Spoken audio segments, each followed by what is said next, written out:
The fall of Nazi Germany. Hello everyone, and welcome. Today we're going to examine one of the most significant and tragic periods in modern history, the rise and fall of Nazi Germany. Between 1933 and 1945, Germany changed from a democratic nation struggling with economic hardship into a totalitarian dictatorship led by Adolf Hitler. During those 12 years, the Nazi regime launched World War II and carried out the Holocaust, the systematic murder of 6 million Jewish people, along with millions of other innocent victims. Understanding how these events unfolded is important, because it shows how political instability, economic crises, propaganda, and hatred can weaken democratic institutions and lead to devastating consequences. Let's begin. Germany after World War I. To understand how the Nazis came to power, we first need to look at Germany after World War I.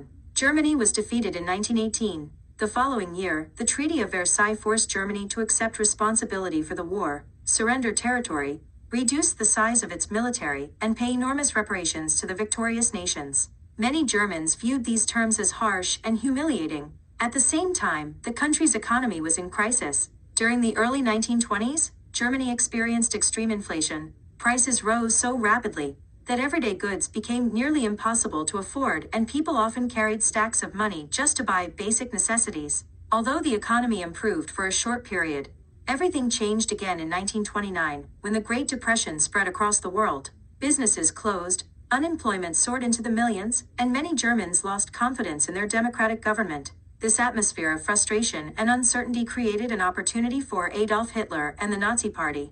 Hitler's rise to power. Adolf Hitler joined a small political organization called the National Socialist German Workers' Party, commonly known as the Nazi Party. Hitler was an exceptionally persuasive speaker. He promised to rebuild Germany's economy, restore national pride, reject the Treaty of Versailles, and make Germany strong once again. However, these promises were accompanied by dangerous and hateful beliefs. Hitler promoted racism and anti-Semitism, falsely blaming Jewish people and other minority groups for Germany's problems. These claims had no factual basis, but they became central to Nazi propaganda. The Nazi Party also became highly skilled at influencing public opinion. Through rallies, speeches, posters, newspapers, and radio broadcasts, they spread their message throughout Germany while presenting Hitler as the country's savior. As economic conditions remained difficult, support for the Nazi Party continued to grow. By 1932, it had become the largest political party in Germany. Hitler becomes chancellor on January 30, 1933. German President Paul von Hindenburg appointed Adolf Hitler as chancellor. Many political leaders believed they could keep him under control. Instead, Hitler quickly dismantled Germany's democracy. Just weeks after taking office, the Reichstag, the German parliament building, caught fire. Hitler claimed the fire was evidence of a communist conspiracy and used the crisis to convince the government to suspend many civil liberties. Soon afterward, the Enabling Act was passed, allowing Hitler to make laws without the approval of parliament. This marked the end of democratic government in Germany. Political opponents were arrested, opposition parties were banned, labor unions were dissolved, and criticism of the government became extremely dangerous. Germany had become a dictatorship.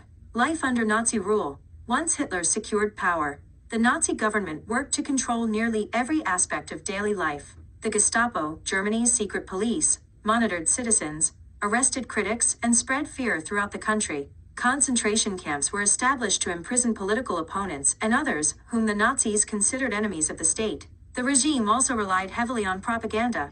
Under Joseph Goebbels, newspapers, radio broadcasts, films, schools, and books all promoted Nazi ideology, while suppressing opposing viewpoints. Children were encouraged to join organizations, such as the Hitler Youth, where they were taught loyalty to Hitler and the Nazi state from an early age. In 1935, the Nuremberg Laws stripped Jewish Germans of their citizenship and many of their basic rights. 3 years later, in November 1938, Nazi supporters carried out Kristallnacht, also known as the Night of Broken Glass. Jewish homes, businesses, and synagogues were attacked, thousands of people were arrested, and many were killed. This violence marked a major step toward the Holocaust, the beginning of World War II. At the same time that Hitler tightened his control inside Germany, he also began expanding German territory. In 1936, German troops entered the Rhineland.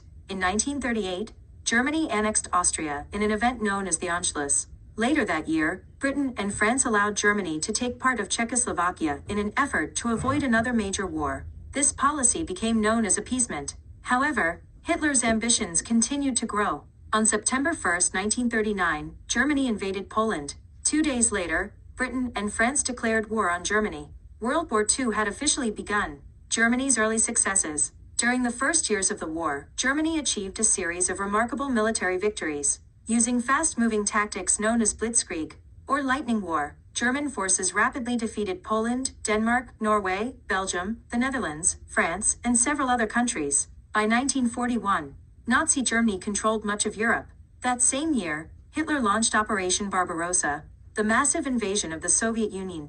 Initially, German forces made rapid progress. However, the campaign soon stalled because of fierce Soviet resistance, severe winter weather, and growing supply shortages. Later in 1941, Japan attacked Pearl Harbor, bringing the United States into the war on the side of the Allies. Germany now faced powerful enemies on multiple fronts. The Holocaust. As the war continued, Nazi persecution became even more deadly. The Holocaust was the systematic attempt to eliminate Europe's Jewish population.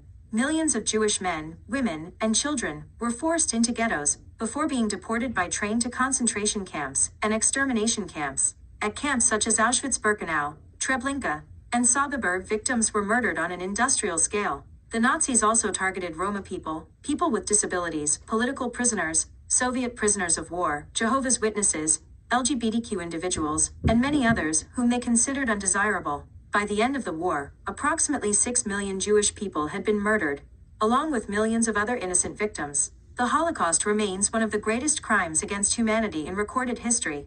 The collapse of Nazi Germany by 1942 and 1943.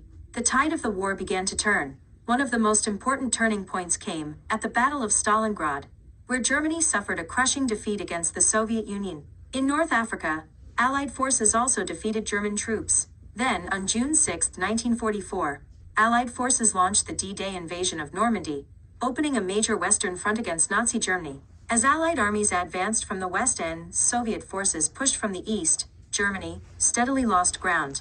German cities were heavily bombed, factories were destroyed, and resources became increasingly scarce. Even as defeat became inevitable, Hitler refused to surrender. In April 1945, Soviet troops surrounded Berlin. Hitler remained inside his underground bunker. On April 30, 1945, Adolf Hitler died by suicide. Just over a week later, on May 8, 1945, Germany officially surrendered.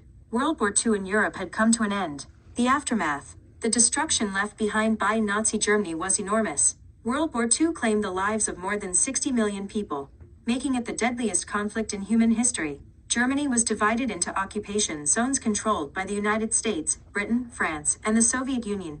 Many leading Nazi officials were prosecuted during the Nuremberg trials, where they were held accountable for war crimes and crimes against humanity. These trials established important legal principles that continue to influence international law today. In the years after the war, nations also created organizations, such as the United Nations, in hopes of preventing future global conflicts. The Holocaust led many countries to strengthen protections for human rights and to recognize the dangers of racism, authoritarianism, and political extremism. Conclusion: the history of Nazi Germany is not simply the story of one dictator. It is a reminder of how democracy can be weakened when fear, misinformation, economic hardship, and prejudice go unchallenged. It demonstrates how propaganda can shape public opinion, how hatred can become government policy, and how ordinary institutions can be transformed into tools of oppression when democratic safeguards disappear. By studying this period of history, we learn to recognize warning signs and better understand the importance of protecting democracy, defending human rights, and standing against discrimination in all its forms. Thank you for listening. If you found this presentation informative, make sure to like, subscribe, and share for more history content. If you have any questions, make sure to comment. See you in the next one.